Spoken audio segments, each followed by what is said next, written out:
Bharatiya Janata party ప్రస్తుత ఆంధ్రప్రదేశ్ రాష్ట్ర అధ్యక్షుడు పివిఎన్ మాధవ్ గారు, అలాగే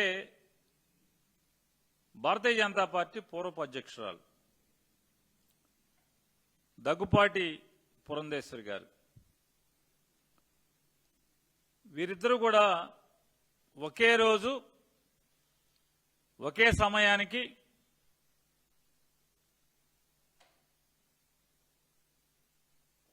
కూడబలుక్కున్నట్టుగా అక్షరం పొల్లుపోకుండా ఒత్తులు హల్లులు, కామాలు, ఫుల్ స్టాపులు ఏమాత్రం మార్పు లేకుండా ఇద్దరూ కలిసి వైఎస్ఆర్ కాంగ్రెస్ పార్టీ మీద హిందూ మతం ముసుగులో విషం చిమ్మేటువంటి కార్యక్రమాన్ని భుజానికి ఎత్తుకున్నారు. పివిఎన్ మాధవ్ ప్రస్తుతపు భారతీయ జనతా పార్టీ అధ్యక్షుడు. ఆయన 3:51 మధ్యాహ్నం 3:51 ఆయన ఒక ట్వీట్ చేస్తాడు. మర్చిపోదామా మన రఘురాముడి తలను ధ్వంసం చేసిన మతోన్మాదులను.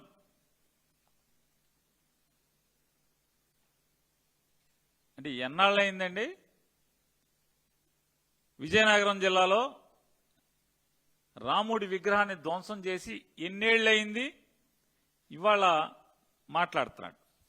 మర్చిపోదామా నారసింహుడి రథాన్ని ధ్వంసం చేసిన మూర్ఖులను. మర్చిపోదామా పల్లె పల్లెలో మత మార్పిడిలతో హైందవ మత ధ్వంస రచనకు ప్రోత్సహించిన దుర్మార్గులను. మర్చిపోదామా గణేశుడి మండపాల్లో మాంసాహారాన్ని పంపిణీ చేసిన సనాతన వ్యతిరేకులను. క్లోజప్ లో కుదిరితే మాధవ్ గారు కష్టపడి ఆయన రాసి టైప్ చేసుకుని పెట్టుకున్నటువంటి పోస్టు.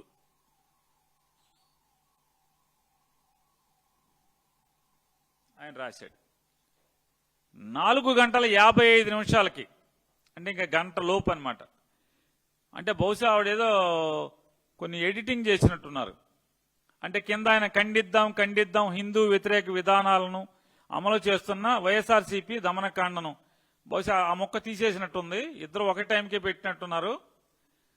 కాబట్టి ఆవిడ మళ్ళీ లాస్ట్లో ఎడిట్ చేసి ఆ మొక్క లేపేసింది. కాబట్టి 4:55కి ఎడిట్ చేసినట్టున్నారు. ఆవిడ కూడా మర్చిపోదామా మన రఘురాముడి తలను ధ్వంసం చేసిన మతోన్మాదులను, same as it is copy paste, అక్షరం పొల్లుపోకుండా ఇద్దరు కలిసి ఒకే పోస్ట్ పెట్టారు. ఏంటి దీని అర్థం ఏంటి అంటే నారా చంద్రబాబు నాయుడు గారు ఆఫీస్ నుంచి టైప్ చేసి మీకు వాట్సాప్ చేస్తే పెడతారనమాట. ఇది మీ దిక్కుమాలిన పార్టీని నడిపే విధానం. మీరు దాని బదులు పవన్ కళ్యాణ్ గారు లాగా అద్దెకిచ్చేయచ్చు కదా పార్టీని. ఆయనకే దమ్ముగా నన్ను అద్దెకిచ్చాను రా బాబు అని చెప్తున్నాడు.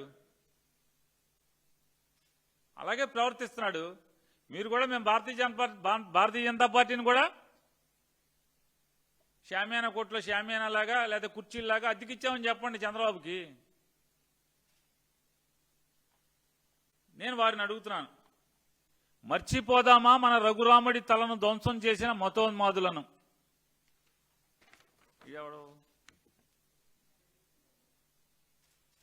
మీరు మర్చిపోవద్దు.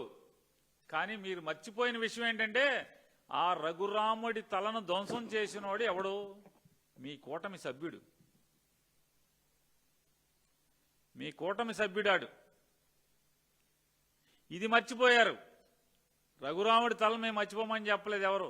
అక్కడ రఘురాముడి విగ్రహం మళ్ళీ కొత్త విగ్రహం వచ్చేసింది. మరి ఈయన మర్చిపోయారు ఎందుకని? ఇది ట్వీట్ చేయరా? చంద్రబాబు రాయలేదా? ఇది చంద్రబాబు రాయలేదా మీకు? రామతీర్థంలో కొత్త విగ్రహాలు, అపచారం జరిగిన వెంటనే రామచంద్రుడి మూర్తులను కొత్తగా ప్రతిష్ఠ చేసినటువంటిది. ఇది మర్చిపోలేదా అంటున్నా? ఇది మర్చిపోయారా?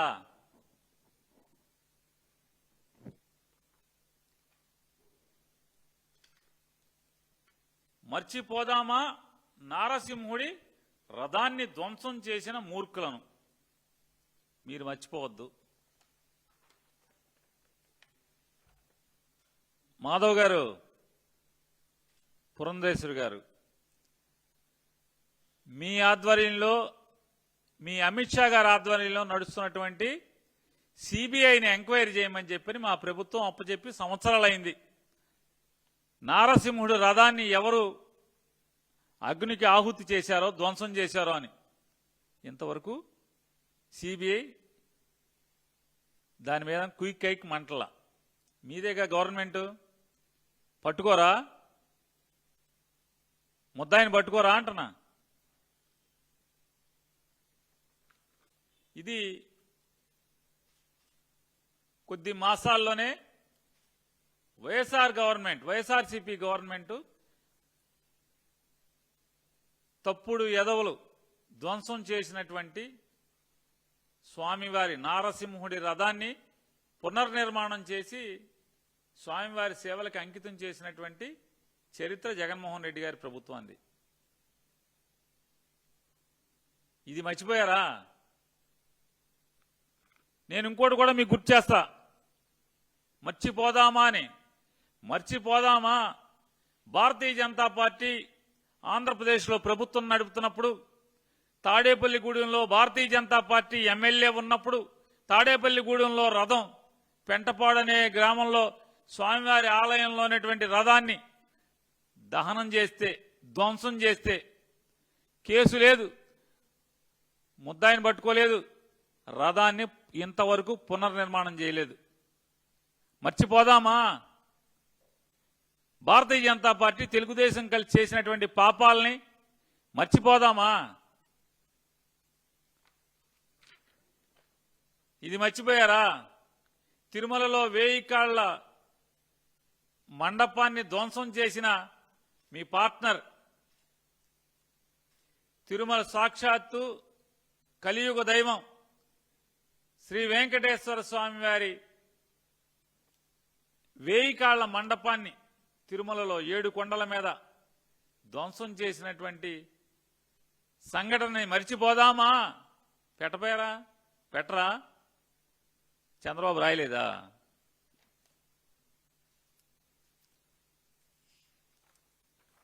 తిరుచానూరులో వారాహి అమ్మవారి ఆలయాన్ని కూల్చిన కూటమి ప్రభుత్వం, భారతీయ జనతా పార్టీ తెలుగుదేశం ప్రభుత్వం. మర్చిపోదామా? మర్చిపోయారా? ఇది రాయరా ట్వీట్లో.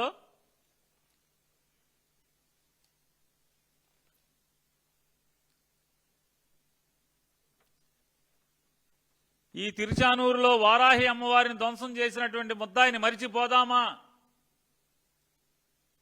మర్చిపోయారా? నేను మర్చిపోదాం వద్దా?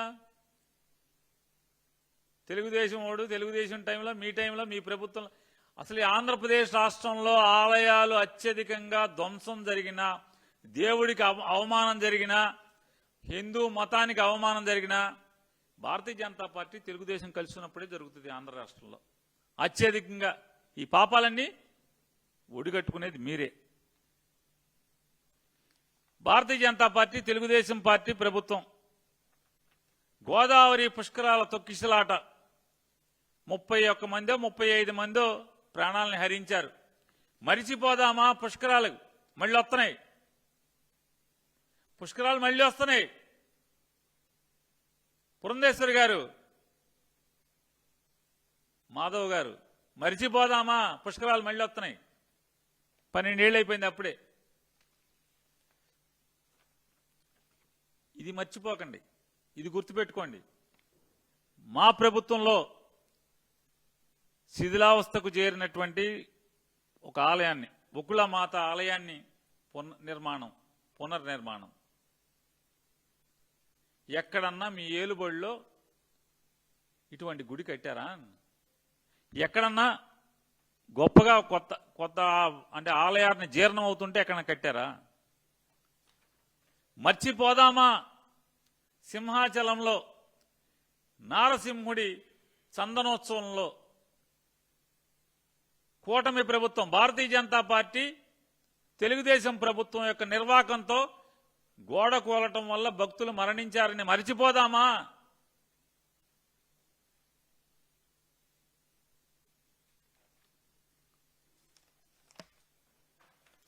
తిరుపతిలో వెంకన్న స్వామి దర్శనానికి వెళ్లి తొక్కిసలాటలో తెలుగుదేశం భారతీయ జనతా పార్టీ ప్రభుత్వం చేసినటువంటి దుర్మార్గపు చర్యల వల్ల మరణించి అసూలు బాసినటువంటి ఏడుకొండల వెంకన్న సాక్షిగా అసూలు బాసినటువంటి వాళ్ళని మరిచిపోదామా? ఇదెందుకు టైప్ చేయలా? ఇదెందుకు ట్విట్టర్లో పెట్టలా?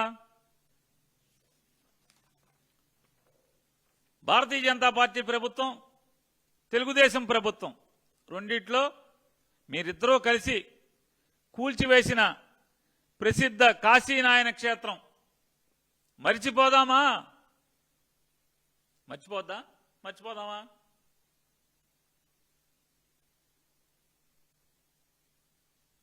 మీ ఇద్దరు కమలం పార్టీ పువ్వు గుర్తోళ్ళు కదా, పువ్వు పార్టీ వాళ్ళు కదా, చెప్పండి, మరిచిపోదామా? ఇది మాత్రం మర్చిపోబాకండి.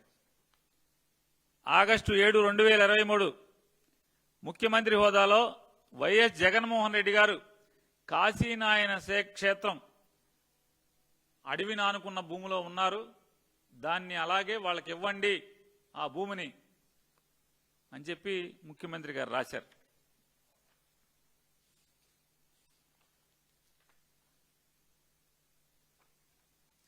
మళ్ళీ ఆగస్టు 18ని కూడా రాశారు. 2023 ఆగస్టు 18న కేంద్ర ప్రభుత్వానికి ఆఖరికి 1వ తారీఖు జనవరి 1వ తారీఖు 2025 ఈ సంవత్సరం కూడా రాశారు. కానీ మీరేం చేశారు? మీ నిర్వాకం కాశీనాయన క్షేత్రాన్ని కూలగొట్టారు.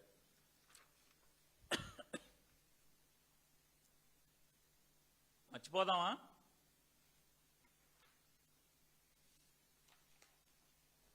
శ్రీకాకుళం జిల్లా కోర్మ అనే గ్రామంలో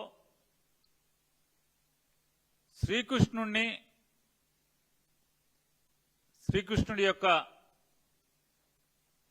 మార్గదర్శాన్ని, ఆయన చూపించిన మార్గంలో బతకటానికి ఉన్నతమైన చదువులు చదువుకుని పండితులు, శాస్త్రవేత్తలు ఎంతోమంది అక్కడ ఒక గ్రామాన్ని నిర్మించుకుని సాంప్రదాయ పద్ధతుల్లో ఎలా జీవించవచ్చు అనేది ఈ ప్రపంచానికి చూపించడానికి వారు బ్రతుకుతూ ప్రపంచానికి చూపిస్తున్నారు, నేర్పిస్తున్నారు, అందరినీ ఆహ్వానిస్తున్నారు. దాదాపు వాళ్ళ వేషధారణ అంతా కూడా ఇస్కాన్ భక్తులు ఎలా అయితే మనకు కనబడతారో అలాగే వాళ్ళ బట్టలు ఉంటాయి, వాళ్ళ ఆహార్యం ఉంటుంది, కరెంట్ లేకుండా, ఏసీలు లేకుండా వాళ్ళు బతుకుతున్నారు. మరి ఆ గ్రామాన్ని బీజేపీ, తెలుగుదేశం ప్రభుత్వం ఈ కోర్మ గ్రామంలో అగ్నికి ఆహుతి చేసింది ఎవడు? మర్చిపోదామా? చెప్పండి, మర్చిపోదామా? రాయిరే, ఇది రాయిరా అంట.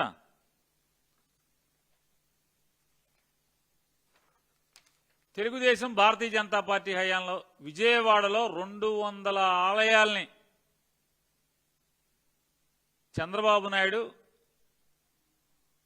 ఓట్ల దొంగతనంలో, ఓటుకు నోటు దొంగతనంలో హైదరాబాదులో పట్టుబడి అరెస్టు కాకుండా మధ్య మార్గంగా ఒక భారతీయ జనతా పార్టీ నాయకుడు పరిష్కారం చేస్తే పారిపోయి ఇక్కడికి వచ్చిన తర్వాత చేసినటువంటి ఘనకార్యం ఈ ఆలయాల ధ్వంస రచన. మర్చిపోదామా? మీరే అప్పుడు ఎండోమెంట్స్ డిపార్ట్మెంట్ మీదే, భారతీయ జనతా పార్టీ చేతిలోనే ఉంది. మర్చిపోదామా?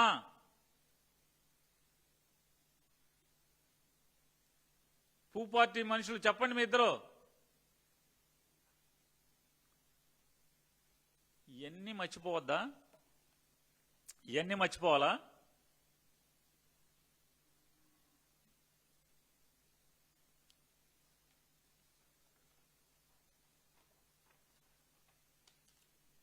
విజయవాడ రాజధాని, విజయవాడకి ఆనుకుని గొల్లపూడి అనేటువంటి ఒక పంచాయతీలో విజయవాడ మున్సిపాలిటీలో దాదాపు అంతర్భాగమైనటువంటి ఒక నగరంలో అంతర్భాగమైనటువంటి ప్రాంతంలో 40 ఎకరాల 39 ఎకరాల 99 సెంట్ల శ్రీ వెంకటేశ్వర స్వామి వారి ఆస్తి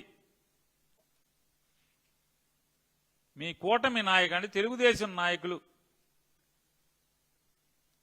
ఆక్రమించుకుంటాకి కబ్జా చేయటానికి జరుగుతున్నటువంటి ప్రయత్నాన్ని మర్చిపోదామా? కళ్ళకు కనపడదా మీకు? ఇది 2019కి ముందు 2019వ సంవత్సరానికి ముందు మచిలీపట్నంలో ఎవరైతే ఇప్పుడు ఈ 40 ఎకరాలు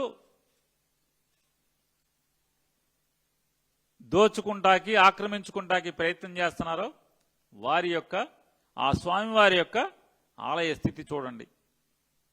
ఒకసారి చూడండి, మొత్తం బాదుల మీదే స్వామివారి మీద కూడా ఎంత అశుభం అంటే స్వామివారి మీద గర్భగుడిలో ఆయన మీద కూడా వర్షం పడే పరిస్థితులు ఆ రోజు. మరి కొల్లు రవీంద్ర మంత్రి అక్కడి నుంచి ఎమ్మెల్యే మంత్రి అప్పుడు కూడా ఈ ఆలయాన్ని ఏమీ పట్టించుకోకుండా ఇలా బాదుల మీద ఉంటే దానికి సంబంధించినటువంటి 40 ఎకరాలని మాత్రం కొట్టేయటానికి కనకదుర్గమ్మ వారికి ఎండోమెంట్కి అడాప్షన్ ఇచ్చారు ఎండోమెంట్ నుంచి. కానీ దీపాలకి దీప నైవేద్యాలకి మాత్రం డబ్బులు పంపించేవాళ్ళు కాదు. శ్రీ వెంకటేశ్వర స్వామి వారి కళ్యాణోత్సవాలకి డబ్బులు పంపించేవాళ్ళు కాదు. ఏమీ పంపించకుండా ఈ 40 ఎకరాలని ఎండోమెంట్ క్వార్టర్స్ కడదామా, ఎండోమెంట్స్ కమిషనరు బంగ్లా కడదామా, లేకపోతే మనం ఎవరెవరం పంచుకుందాం అనేటువంటి తెలుగుదేశం నాయకుల ఆలోచనలు తప్పితే ఆ స్వామివారిని బాగు చేద్దాం, స్వామివారి ఆలయాన్ని బాగు చేద్దామని మాత్రం ఆయనకి సేవ చేసుకుందామని నారా చంద్రబాబు నాయుడు గారు కానీ ఆ రోజు ఎండోమెంట్స్ డిపార్ట్మెంట్ నడిపిన భారతీయ జనతా పార్టీ కానీ అప్పుడు ఎమ్మెల్సీగా ఉన్నటువంటి ఇవాళ పివిఎన్ మాధవ్ గారు కానీ ఎవరూ పట్టించుకోలే. మరి మర్చిపోదామా అని ఎందుకు కేకలేయట్లా?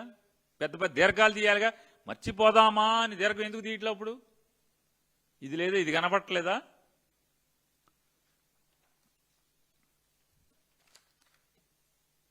జగన్మోహన్ రెడ్డి గారు వచ్చిన తర్వాత గాలి గోపురంతో సహా మొత్తం ఆలయాన్ని పునర్నిర్మాణం చేయడం కోసం తొలగించి స్వామివారిని బాలాలయంలో పెట్టి 2 కోట్ల రూపాయలతో ఎస్టిమేట్ చేయించి 1,80,00,000 రూపాయలు ఎల్లంపల్లి శ్రీనివాసరావు గారు ఎండోమెంట్స్ మినిస్టర్, జగన్మోహన్ రెడ్డి గారు ముఖ్యమంత్రి డీఅడాప్ట్ చేయటమే కాకుండా డీఅడాప్ట్ చేసిన తర్వాత దాన్ని ఎండోమెంట్స్ డిపార్ట్మెంట్కి మళ్ళీ హ్యాండ్ ఓవర్ చేసి అక్కడ ఒక ఈవోని పోస్టింగ్ చేసి 2 కోట్ల రూపాయలతో దాన్ని పునర్నిర్మాణం చేయటానికి డబ్బులు మంజూరు చేసి ఎలా నిర్మాణం చేశాం. పాత గోపురం, కొత్త గోపురం చూడొచ్చు మీరు. చిన్నజీయర్ గారితో ఆలయానికి శంకుస్థాపన చేయించడం జరిగింది. ఇది చూడండి, పాత ఆలయం, కొత్త ఆలయం. ఇది పాత ఆలయం. జగన్మోహన్ రెడ్డి గారు నిధులు ఇచ్చిన తర్వాత నిర్మాణం చేసినటువంటి కొత్త ఆలయం గాలి గోపురంతో. ఇది విగ్రహ ప్రతిష్ఠ రోజు ఉత్సవం జరిగితే దానికి సంబంధించినటువంటి. ఇంకోటి క్లోజప్ లో ఒకటి టెంపుల్ ఉండాలి చూడండి, కొత్తగా నిర్మాణం చేసింది ఇది కాదు. ఇంకో స్లైడ్ ఉండాలి.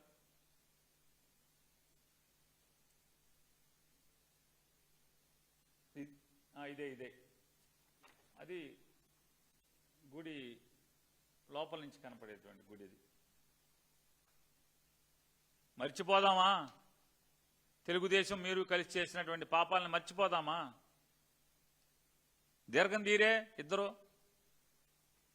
మర్చిపోదామా అంటున్నారుగా, ఇప్పుడు ఎందుకు దీర్ఘం తీరు? గుడి నిర్మాణం అయితే మళ్ళీ ఇప్పుడు బయలుదేరారు మీరు. చూడండి, అసలు ఒక ఐఏఎస్ ఆఫీసరు జిల్లా కలెక్టరు దేవుడి ఆస్తిని ప్రైవేట్ వాళ్ళకి ఇచ్చేయమని లెటర్లు రాస్తారు చూడండి.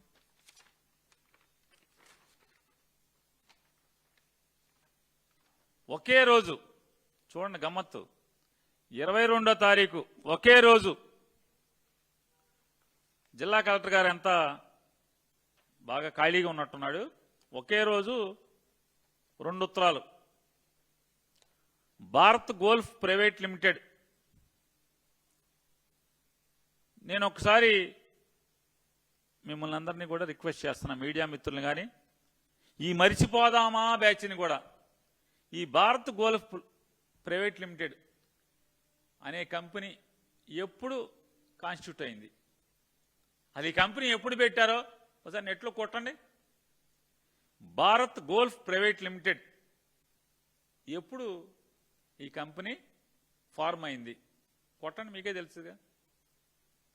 ఇలా ఎక్కడన్నా గోల్ఫ్ క్లబ్ నడుపుతున్నారా? ఎక్కడన్నా 4-5 నగరాల్లో గోల్ఫ్ క్లబ్ ఏమన్నా నడుపుతున్నారా? బాగా అనుభవం ఉందా? ఎవరి ఇళ్ళు? ఎప్పటి నుంచి ఉంది ఈ క్లబ్బు? చూడండి ఒకసారి. వాళ్ళకి 5 ఎకరాలంట. మాధవ్ గారు, పురంధేశ్వరి గారు, మీరందరూ దేశ విదేశాలు తిరుగుతారు కదా, గోల్ఫ్ క్లబ్ అనేది 5 ఎకరాల్లో అవుతుందా? దాన్ని గోల్ఫ్ క్లబ్ అంటారా? 5 ఎకరాల్లో గోల్ఫ్ క్లబ్ ఏర్పాటు చేయటం, గోల్ఫ్ మైదానం ఏర్పాటు చేయటం 5 ఎకరాల్లో సాధ్యమా? అక్కడ కృష్ణానది ఒడ్డున్నటువంటి ఒక క్లబ్ ఏదైతే ఉందో అలాంటి క్లబ్ పెట్టుకుంటాకి తప్పితే, ఇది 35 ఎకరాలు ఎగ్జిబిషన్కి.